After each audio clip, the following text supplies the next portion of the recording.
हमने फाइनलाइज किया है। अब हम इसी कंजर्वेशन को समझते हैं in the terms of the energy equation. In terms of the energy equation, as we know, in the case of the single particle, we calculated the work done by all forces in moving the system.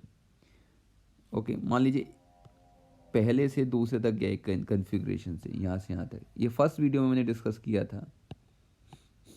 तो क्या था, summation ith integration from 1 to 2 fi dot dsi.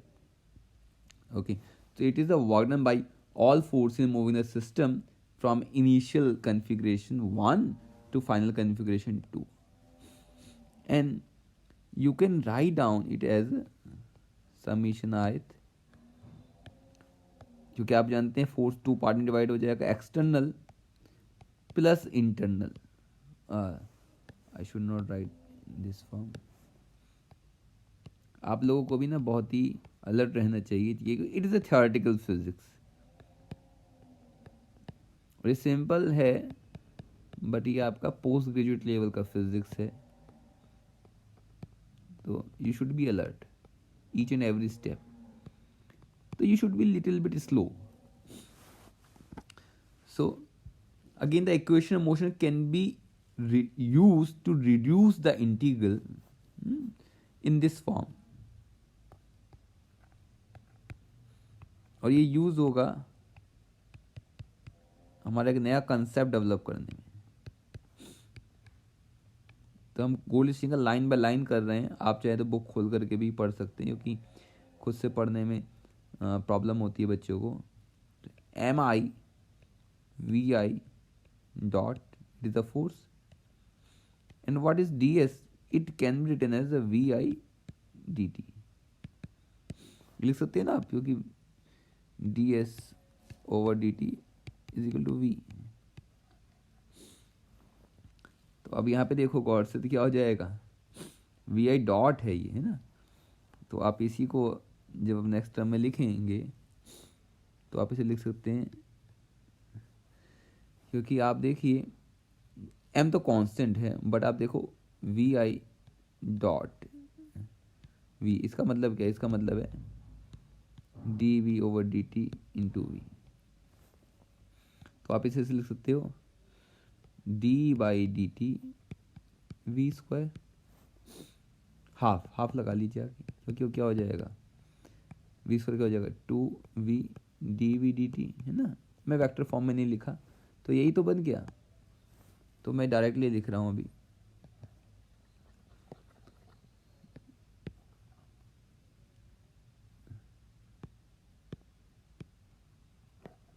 Okay, तो ये हमारा हो गया कुल मिलाकर के।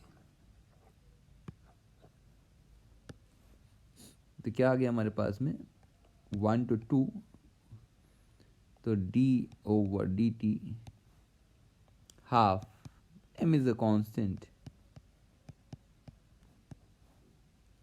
dt, और dt कैंसिल हो जाएगा, तो you can write down it as,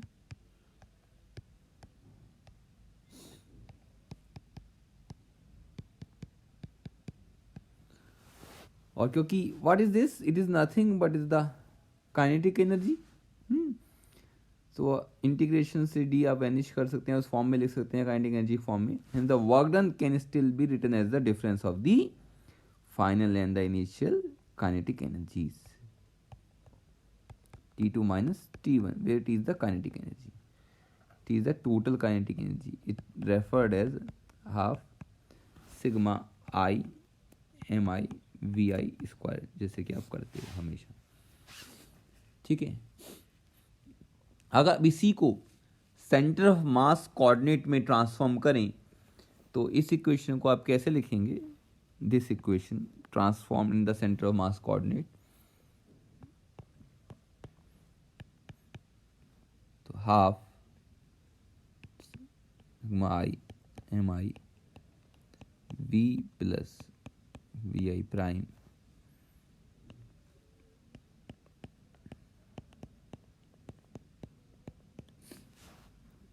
ऐसे लिखेंगे ना। v plus V I prime लिख देंगे हम इसे, जैसे आपने पीछे देखा ही था। It will be half sigma I M I V square term आ गई, एक v प्राइम स्क्वायर की टर्म आ जाएगी,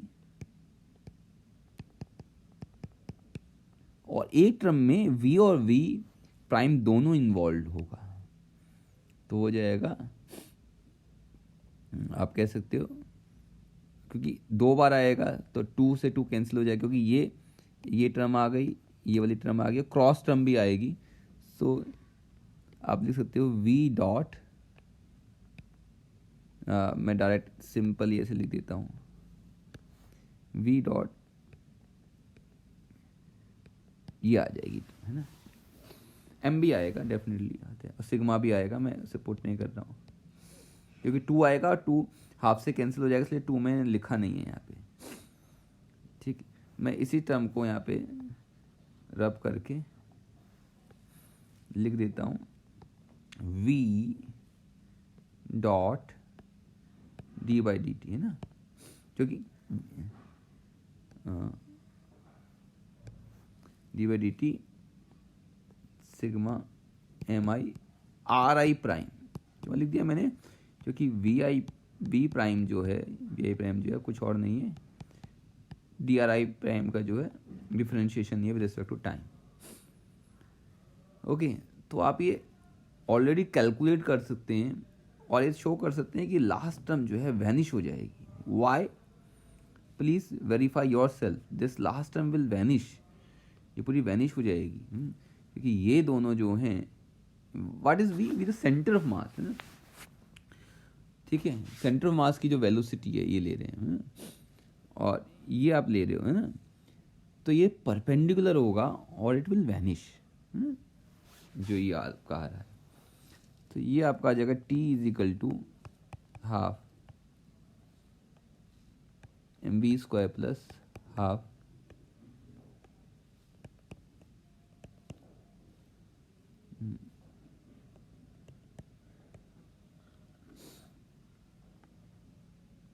okay.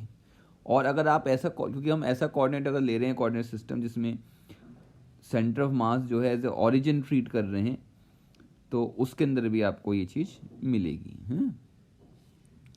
Okay, so the kinetic energy like the angular momentum does also 2 parts. One is the kinetic energy obtained if the total mass are concentrated at the center of mass, plus the kinetic energy of the motion about the center of mass, which is the second term. ठीक है, similarly जो हमने equation ली थी, ये वाली previous equation में ली थी यहाँ पे, ये तो मैंने इससे फर्स्ट पार्ट से किया, सेकंड पार्ट के नज़रिए से हम देखें, राइट हैंड साइड से देखें, तो फोर्स का स्पेशल केस ले लेते हैं। आप जानते हो how you can write down the force, आप हमेशा जो फोर्स है उसे लिख सकते हैं एक्सटर्नल फोर्स को as a gradient of some potential. Conserved force को, कंजर्वेटिव फोर्स को आप हमेशा नेगेटिव ग्रेडियंट ऑफ पोटेंशियल लिख सकते हो। V इज द पोटेंशियल, तो ये क्या हो जाएगा,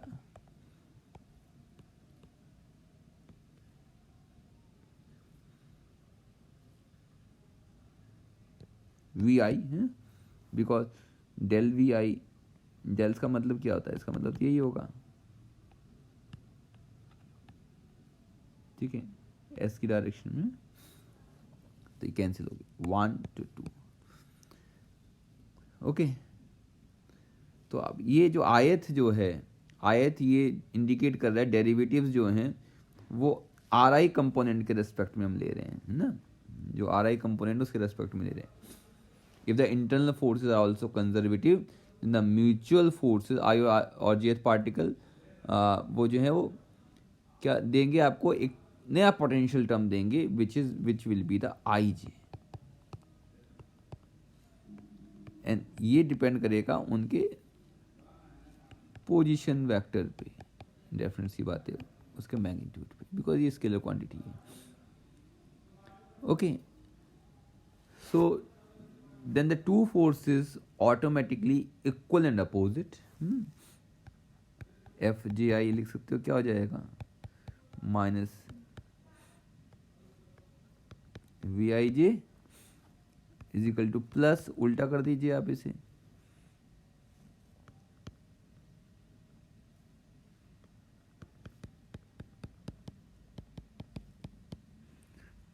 ठीक है, and it's lies along the line joining of the two particles, है ना, जो strong law of action reaction का रूल जो था, तो कंजर्वेटिव में strong law of action reaction आ जाता है यहाँ पे।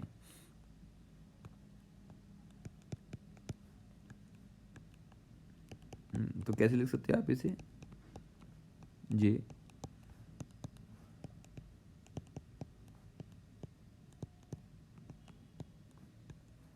sum f. F is some scalar function. So Vij were also a function of the difference of the sum, the pairs of vector associated with the particles, such as the velocity or the radial vector. ठीक है, तो ये जो concept है ये हम देखेंगे कई जगह यूज होगा हमारा कंसेप्ट ये, खासतौर से मॉडर्न फिजिक्स में बात करेंगे स्पिन एंगुलर मोमेंटम की। Okay, force still be equal and opposite but would not necessarily lie along the direction between the particles, जैसे मैंने कहा कि strong law hold होना जरूरी नहीं है। So when the forces are all conservative, this term, the second term in that previous equation, this, okay, तो हम उसे रीराइट कर लेते हैं, ठीक है, इस टर्म को भी रीराइट कर लेते हैं। तो we can rewrite in this form 1 to 2, क्योंकि फोर्स था, फोर्स को हमने पोटेंशियल की फॉर्म में लिख लिया, ग्रेडियंट ऑफ पोटेंशियल, क्योंकि इंटरनल फोर्सेस है, इसलिए अब देखो दोनों टर्म आ गई हमारी ना, दोनों टर्म यूज कर रहे हैं, प्लस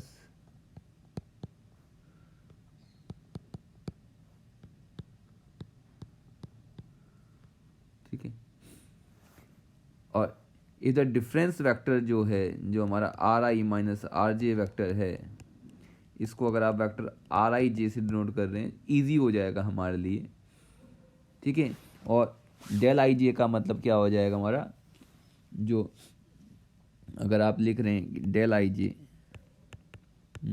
ये ग्रेडियंट है with respect to R I J vector, तो आप सिमिलरली जो है इन दोनों को रिप्रेजेंट कर सकते हो, कहाँ से, del I J we I J, depends upon plus और माइनस, है ना। और ऐसे ही आप देखिए लिख सकते हो D S I D S J is equal to D are I J, तो ये टर्म है, पूरी टर्म जो पेयर टर्म है वो बन जाएगी minus i J we I j dot d are I j, short में लिख दिया हमने। So hence the total work arising from internal force reduces to minus half. Minus half क्यों आया, I will tell you, minus sign तो already है, half का एक रीजन बताते हैं अभी, i J we I j dot d are I J is equal to 1 to 2, I not is equal to j. The factor half appears because summing over both I and j. Now, each member will give you a pair, included twice, है ना, पहला दूसरे पे लगाएगा जो force है, दूसरा पहले पे भी उतने वो है ना, तो डबल दे रहा है, तो हम जो गिन रहे हैं इसे 2 बार गिन रहे हैं ना, तो इसलिए हमने हाफ लगा दिया, ओके, क्योंकि फोर्स तो एक ही पेयर लेंगे ना हम इसके अंदर, क्योंकि पोटेंशियल जब हम ले रहे हैं यहाँ पे तो हम एक ही लेंगे, पहला दूसरा पहले पे, फोर्सेस 2 हो गए but potential will be 1 between a pair, that's why यहाँ पे हाफ फैक्टर यूज किया है। तो from this consideration it is clear that external and internal force both are derivable from potential, then it is possible to define a total potential energy V of the system as Vi plus half factor लगाना है ना, ये internal है, ठीक है, ये internal system of particle की वजह से आई नॉट इज इक्वल टू जे, तो एक्सटर्नल की वजह से और एक इंटरनल की वजह से, and in such that the total energy T plus V is what conserved, ठीक है. सो along it is the analog of conservation theorem which we already discussed. Okay, so जो हमने यहाँ पे सेकंड टर्म देखा, ये जो कहलाती है, ये कहते हैं internal potential energy of the system. In general is need not to be zero, और ये कई सिस्टम में टाइम के साथ वेरी भी होती है. Only for a particular class of system known as the rigid body the internal potential always will be constant. So rigid body can be defined as a system of particle in which distance rij are fixed, internal distance remains fixed. It is a definition of rigid body and it cannot vary with the time. In such cases rij is perpendicular to the corresponding fij. So in the rigid body system, internal forces do not work. Hence, internal potential must remains constant. इसीलिए हम generally जो rigid body mechanics करते हैं उसमें हम ये वाली term नहीं लेते हैं, सिर्फ ये ले लेते हैं. ओके, और क्योंकि हम जानते हैं द पोटेंशियल किसी भी केस में अनसर्टेन होता है, हम कोई एडिटिव कॉन्स्टेंट उसमें जोड़ सकते हैं, घटा सकते हैं.